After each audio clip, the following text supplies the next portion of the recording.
Kebawah Duli Yang Maha Mulia Paduka Seri Baginda Sultan Haji Hassan Al-Bolkiah Muizzuddin Wad Daulah, Ibni Almarhum Sultan Haji Umar Ali Saifuddin Saadul Khari Waddin, Sultan dan Ini Pertuan Negara Brunei Darussalam, pagi tadi berkenan berangkat mengadakan lawatan tidak berjadual ke lapangan terbang antarabangsa Brunei di Brakas.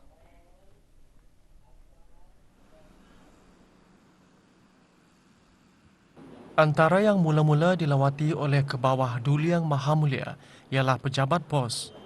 Baginda juga berkenan meninjau dengan lebih dekat lagi pelaksanaan pemeriksaan bagi para penumpang di Dewan Pelepasan.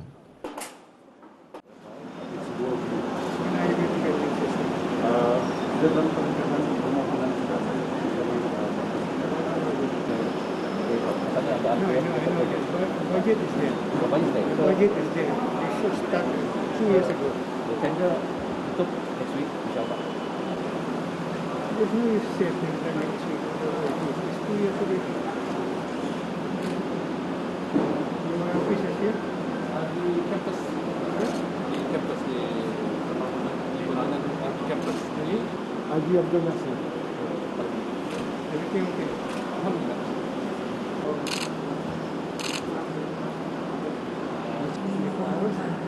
Dia critical dan dia bukan shift leadership satu shift of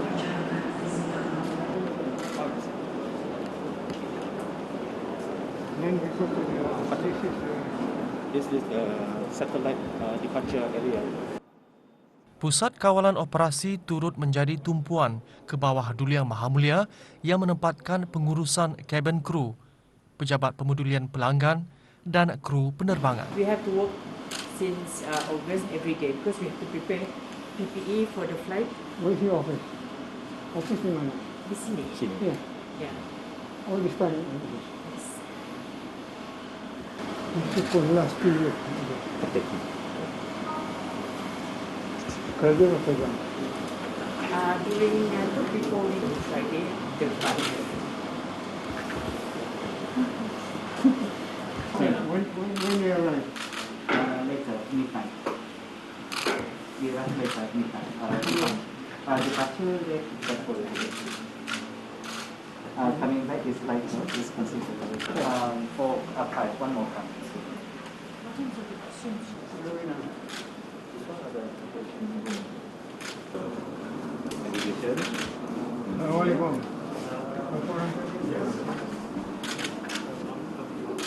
Assalamualaikum. Assalamualaikum. Korang saya Ini ada buat rules dah.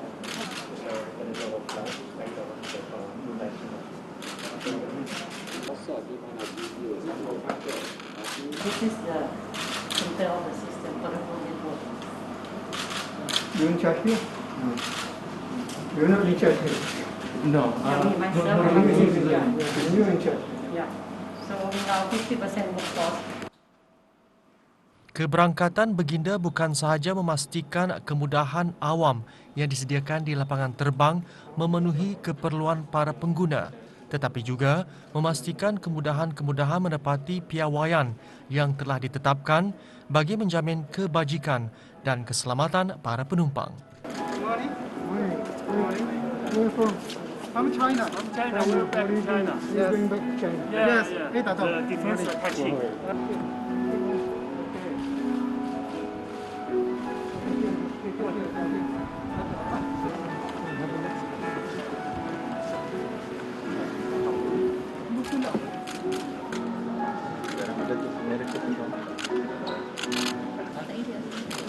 Yeah, we will back to China. Yeah, PPE. Yeah, it's the company's requirement. Yeah, requirement. Yeah, my son is my son. My daughter. Thank you very much. Sejak beroperasi pada tahun 1974, lapangan terbang antarabangsa Brunei menyaksikan pelbagai perkembangan dan berperanan penting ke arah pertumbuhan ekonomi negara, di samping sebagai salah satu pintu masuk utama para pelancong. You're new thing, eh? Go on duty. Oh.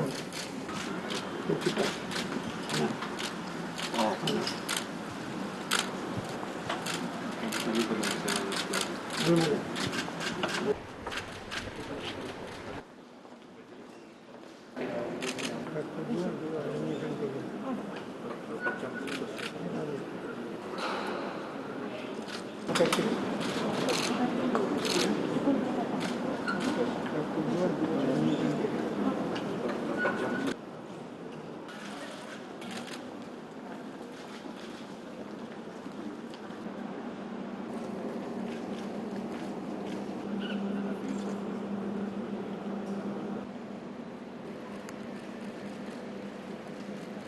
Ke bawah dulu Yang Maha Mulia meneruskan keberangkatan ke Kompleks Setia Kenangan QLab dan berkenan meninjau cawangan Bank Islam Brunei Darussalam.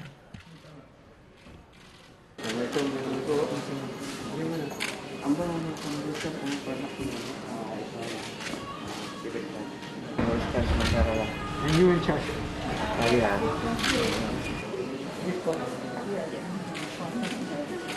How many people working? 21 orang. Waalaikumsalam. Berapa orang kerja? 21. You get a shift. Ada shift.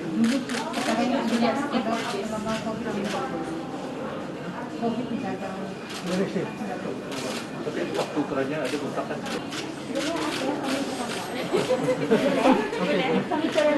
Ya, ya. Thank you. Thank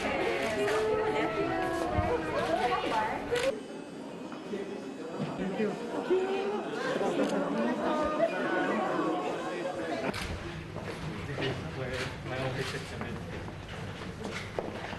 You got the audit checking. You know audit? Ya. Mana macam tu? You should calculate by last year. No, they are.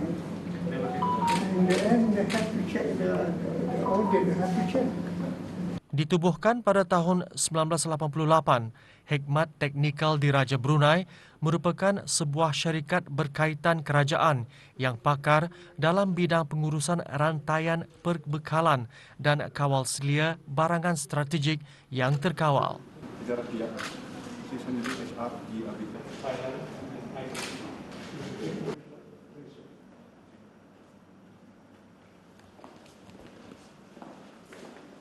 Ini merupakan keberangkatan lawatan tidak berjadual ke bawah dulu Yang Maha Mulia yang pertama sejak negara Brunei Darussalam berdepan dengan gelombang kedua penularan wabak COVID-19.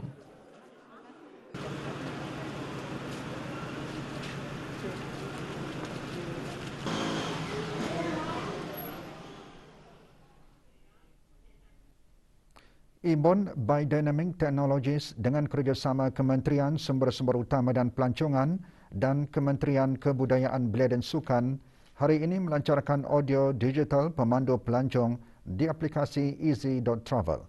Majlis pelancaran diadakan di Muzium Alat Kebesaran Diraja. Peresmiannya disempurnakan oleh Yang Berhormat Datuk Seri Setia Awang Haji Ali bin Apong, Menteri Sumber-Sumber Utama dan Pelancongan, dan Yang Berhormat Major Jeneral Bersara Datuk Perukes Seri Awang Haji Aminuddin Ehsan bin Pihin Orang Kaya Saiful Mulong Datuk Seri Paduka Haji Abidin, Menteri Kebudayaan Belia dan Sukan. Audio pemandu pelancong digital ini bermatlaman mempromosikan sejarah, mercu tanda dan kebudayaan Brunei dengan disokong oleh Kementerian Sumber-Sumber Utama dan Pelancongan dan Kementerian Kebudayaan Belia dan Sukan.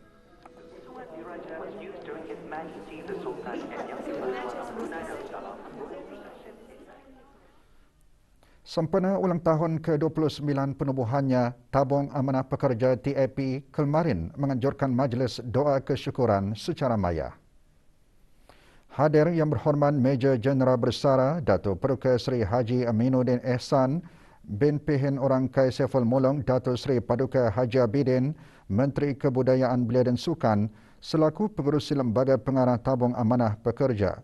Majlis bermula dengan bacaan surah Yasin, tahlil dan doa kesyukuran dan seterusnya bacaan doa bagi memohon perlindungan kehadrat Allah Subhanahu Wa Taala supaya terus selamat daripada wabak COVID-19.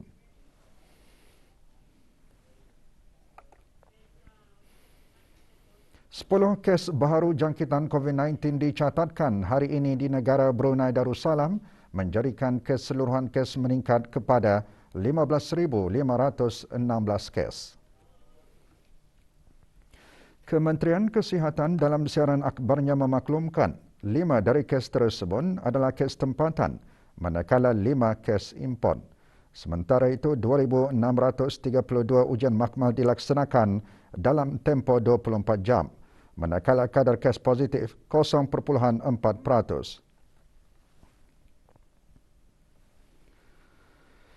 Bagi kategori 5, hanya 1 kes menerima bantuan mesin pernafasan dan di bawah rawatan rapi.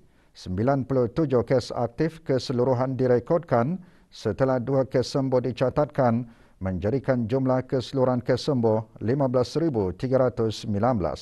Manakala kadar penggunaan katil di kesemua pusat pengasingan adalah 2.3%.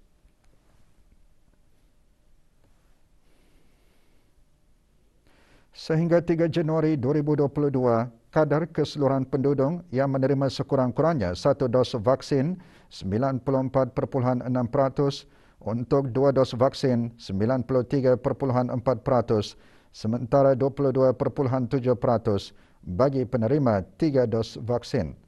Bagi sekatan pergerakan yang dijalankan dari 10 malam hingga 4 pagi, 2 pelanggaran arahan dikeluarkan denda kompaun di seluruh negara.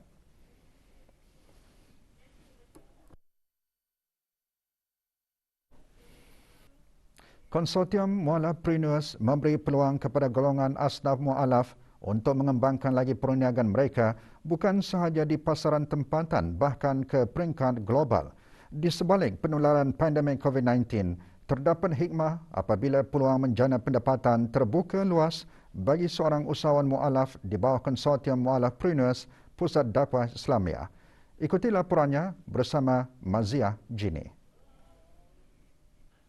Penghasilan sungkup muka jenis kain yang boleh dipakai semula semakin meningkat di negara ini. Idea pembuatan sungkup muka tercetus apabila Dayang Faiza binti Abdullah menerima permintaan yang semakin banyak daripada pelbagai pihak. Dengan variasi corak dan warna yang menarik, perusahaan ini mendapat pulangan yang lumayan. Pada mulanya, saya membuat untuk diri sendiri dan keluarga. Di samping itu, saya kongsikan juga bersama kawan-kawan dan guru-guru. Dan sanatah mulanya ada yang ingin menampah dan membeli sungkup muka yang saya buat. Sungkup muka yang dibuat mempunyai berbagai corak. Tambahan lagi, sungkup muka jenis kain ini dapat menambah lagi lapisan kepada surgical face mask. Konsortium Mualafpreneurs merupakan sebuah platform yang ditubuhkan bagi menyediakan bengkel, kursus dan latihan kemahiran dalam dunia perniagaan. Ia juga dihasrat supaya golongan mualaf akan lebih mandiri dan meningkatkan penglibatan mereka dalam keusahawanan. Produk-produk Konsortium Mualafpreneurs boleh didapati di kedai Al-Qudwah bertempat di Pusat Dakwah Islamiah. Universiti Brunei Darussalam UBD kemarin menganjurkan majlis perasmian Minggu Pelajar Baru UBD atau UBD Freshers Week secara dalam talian. Menyertainya Pengarah Dr. Muhammad Iskandar dan Pengarah Haji Petra, pemangku Naib Chancellor UBD. Majlis adalah bagi mengelukan 356 pelajar bagi pengambilan Januari 2021-2022. Diadakan selama 4 hari, pelbagai atur cara disusun, antaranya taklimat fakulti, modul pendaftaran dan peperiksaan, Quranic Journey dan bicara ulum. Minggu Pelajar Baru UBD dianjurkan oleh bahagian hal ehwal pelajar sebelum permulaan semester baharu dan dikhususkan untuk mengelukan semua pelajar tahun pertama serta pelajar siswazah. Sesi persekolahan penggal pertama bagi sesi akademik tahun 2022 dihasrat dapat meningkatkan semangat para pelajar di samping berhadapan dengan norma baharu di fasa awal endemik. Namun begitu, para pelajar berazam untuk terus mencapai kecemerlangan pada tahun ini. Pembelajaran secara bersemuka bermula tahun ini dapat menambah fokus para pelajar di dalam kelas dengan azam dapat menempuh segala cabaran. Memperbaiki lagi diri dengan cara taqarrub ila Allah, iaitu lebih mendekatkan diri lagi dengan Allah dan berusaha lagi dalam pembelajaran. Azam saya ingin belajar bersungguh-sungguh dan mendapat keputusan yang cemerlang. Saya berazam ingin melancarkan hafazan saya dan insya-Allah akan mengkhatamkan hafazan saya juga. Saya ingin memperbaiki diri saya dalam akademik dan Al-Quran juga. Saya ingin mencapai yang terbaik dan membuat yang terbaik dan menghafaz Al-Quran. Saya ingin menjaga 30 juz Al-Quran sebelum keluar dari sinilah, insya-Allah. Saya ingin memanfaatkan pembelajaran secara fizikal ini dan akan berusaha dengan lebih gigih untuk mencapai result dengan cemerlang. Bersyukur kerana saya dan rakan-rakan saya akan lebih fokus dan memahami pembelajaran yang kami pelajari. Azam baru saya pada tahun ini adalah untuk meningkatkan gaya pemikiran atau personality dan memperbaiki diri dalam amal ibadah. Saya akan belajar dengan gigih, mendapatkan keputusan akademik yang cemerlang. Pengambilan HEKAS 2022 pusingan perutama secara dalam talian bagi kemasukan ke institusi-institusi pengajian tinggi awam IPTA iaitu Universiti Brunei Darussalam UBD, Universiti Islam Sultan Sharif Ali UNISA, Universiti Teknologi Brunei UTB, Politeknik Brunei dan permohonan beasiswa kerajaan keluar negeri di bawah kendalian Jabatan Pengurusan Beasiswa Kementerian Pendidikan bagi tahun akademik 2021-2022 akan bermula pada hari Rabu 5 Januari 2022 8.30 pagi dan akan ditutup pada 5 hari bekerja selepas pengumuman keputusan GCE peringkat A November 2021. Tarikh tutup akan diumumkan kemudian di laman sesawang HEKAS. Kursus-kursus yang ditawarkan adalah peringkat ijazah pertama, diploma tertinggi kebangsaan dan diploma level 5. HEKAS dibukakan kepada pemegang kad pintar Brunei Darussalam yang sah iaitu kad pintar berwarna kuning, ungu atau hijau. HEKAS tidak memproses permohonan di bawah skim latihan dalam perkhidmatan atau permohonan orang asing yang tidak mempunyai kad pintar berwarna kuning, ungu atau hijau. Pemohon boleh memakai keputusan yang diramal untuk memohon ke IPTA atau permohonan beasiswa kerajaan keluar negeri di bawah kendalian bahagian beasiswa Kementerian Pendidikan. Pemohon yang berjaya akan diberi tawaran bersyarat oleh institusi berkenaan. Sebelum tarikh tutup HEKAS, pemohon dikendaki membuat pembayaran tertunggang melalui BIBD Mobile Application atau secara tunai di kaunter pembayaran di Pusat Tingkatan 6 Tutong dan Sekolah Menengah Sultan Hassan Temburuk. Bagi keterangan lanjut, layari laman sesawang Kementerian Pendidikan di www.moi.gov.bn atau laman sesawang HEKAS yang baharu hekas.moi.gov.bn. Sebarang pertanyaan, hubungi pentadbiran HEKAS melalui email dias.hekas@moi.gov.bn.